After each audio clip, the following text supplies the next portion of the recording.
Americe dělali před lety výzkum, kde se zeptali 100 mužů ve věku 25 let, jestli chtějí být úspěšní. A všichni z nich odpověděli s velkou jiskrou v oku, že ano. Ale víš, co se stalo, když se jí zeptali znovu v 65? Z těch 100 byl pouze jeden opravdu bohatý. 4 byli finančně nezávislí, 5 jich stále pracovalo a 54 jich bylo v chudobě. Kam se poděly jejich sny a naděje?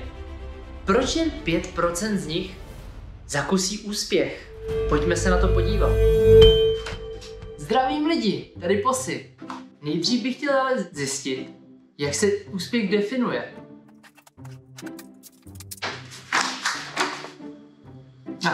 A tohle je nejlepší definice úspěchu, kterou jsem zatím našel.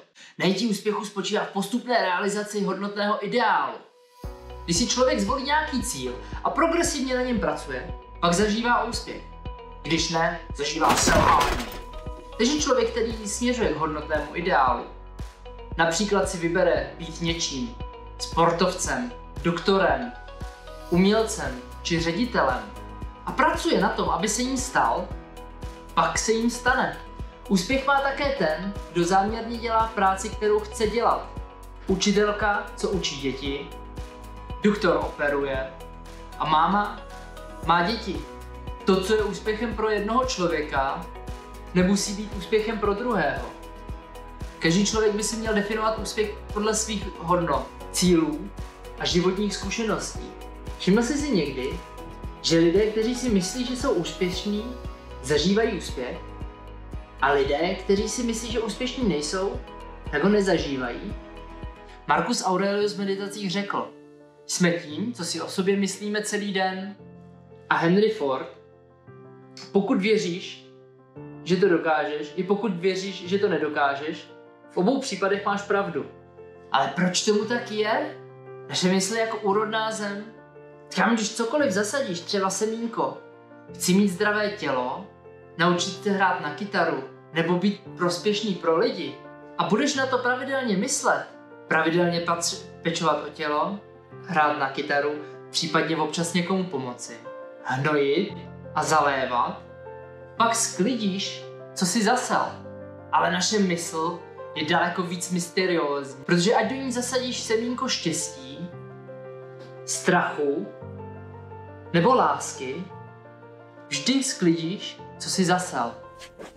Proto, jestli chceš být úspěšný, v klidu si někam sedni a představuj si, jak jsi úspěšný, co děláš, jak se přitom cítíš. Když se budeš soustředit na svůj cíl, začnou se před tebou objevovat příležitosti, které musíš uchopit, dát jim pozornost a energii a pak můžou přijít další a začnou se nabalovat. Soustřeď se na to, co chceš a ne na to, co nechceš. Ve výsledku jsme totiž jenom shrnutí našich myšlenek a každý z nás je doopravdy tam, kde chce být, ať už vědomě nebo ne. Because where the attention goes, energy flows. A jak řekl Earl Nightingale, nikdy se nevzdávej snu, protože zabere hodně času. Protože čas uplyne tak jako tak. Proto, jakou cestou chceš jít? Jakou píseň chceš zpívat? Co chceš zažít? You're the magnificent beast? A dokážeš, co si usmyslíš. Zamysli se nad tím. A na závěr bych chtěl poděkovat opět všem, co jste se mnou na této cestě. Já se budu těšit, co se dozvíme zase příště. Posy out.